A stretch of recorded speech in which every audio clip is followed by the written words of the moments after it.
Hi, good afternoon. So na ako karon sa Teacher Nen na napad ko i-video sa inyong mga bahin aning lesson nga finding the volume of a triangular prism. So sa maning forma aning triangular prism.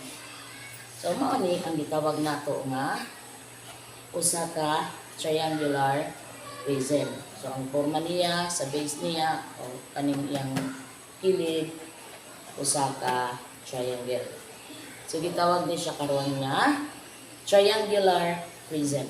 Kung saan pagpangita sa volume aning triangular prism. Para makita nato ang volume sa atong triangular prism, mogamit kita og formula nga V is equal to base times height divided by 2 times height. Mao na siya ang formula sa atong triangular prism na volume. Karon atong i-draw ang atong triangular prism. So mao na siya ang atong triangular prism. So dili nato mangatag ang iyang volume kung wala tay sukod sa iyahang base height o kaning height. Kani base, kani height sa triangle, o kani mao ni iyang height sa iyahang prism. Para mahatag nato ang volume, kailangan nato og mga measure ani nila. So example, tagaan nato ni siya measure nga 6 inches ang iyahang base niya. Unya ang height niya, padulong diri ang height 3 inches. Unya kaning iyahang height siyang prism is 15 inches. Dinha pata makahatag sa iyahang volume. So pagkahuman ani kay naman ni mga measure, ato ni siyang i-substitute. So volume kaning B mao ni siya 6 inches. Kaning height sa volume sa triangle mao na siyang 3 inches. Unya i-divide nato na siya og 2. Unya i-multiply dayon nato siya og height nga 15 inches.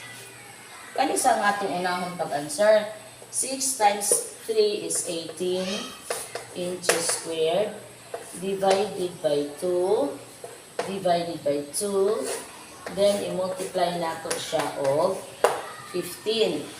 Kaning 18 divided by 2, 9 inches squared ang answer ani. Kay 18 divided by 2 is 9. Unya i-multiply nato siya og 15 inches.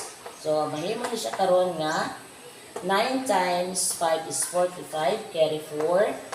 9 times 1 is 9, plus 3, 13. So, ang answer nato sa iyang volume, 13 inches cube. So, dali ra kaayo mangita sa volume anang atong triangular prism. So, napatay line example, kanina triangle.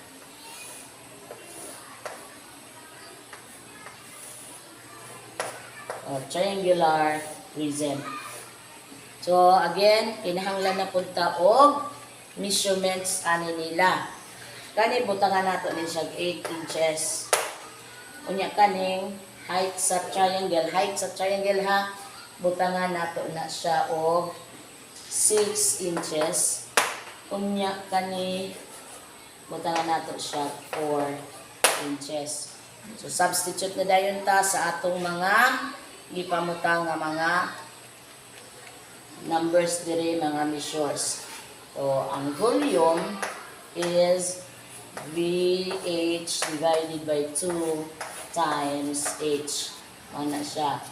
So ang B kani 8 inches i-times nato og 6 inches, i-divide nato siya 2, then i-multiply nato siya 4. So 8 times 6 is 56. 8 times 6 is 48 inches squared divided by 2, then times 4 inches. Kaning 48 divided by 2, 24 inches squared. Unya i-times nato siya 4 inches. Mahimo ni siya karon ang volume. 4 times 4, 16 carry 1. 4 times 2, 8 plus 1, 9. So, mo ni siya ang volume ani nga rectangular prism. So, ingana ra kasayon ang pagpangita sa volume sa triangular prism. Ang atong buhaton, kaning base, height niya sa triangle, kani ang height, atong i-multiply, unya i-divide nato na siya 2. Pagkahuman, ang answer ato, i-divide nato og 2, nga i-multiply nato siya sa iyang height, mauna ni siya ang iyahang volume. So, daghang salamat, tinaot nga inyo ang nasabtan ang akong ipang-explain din. Ayaw kalimot sa pag-like, subscribe, and share. So, maayong hapon sa tanan. Daghang salamat.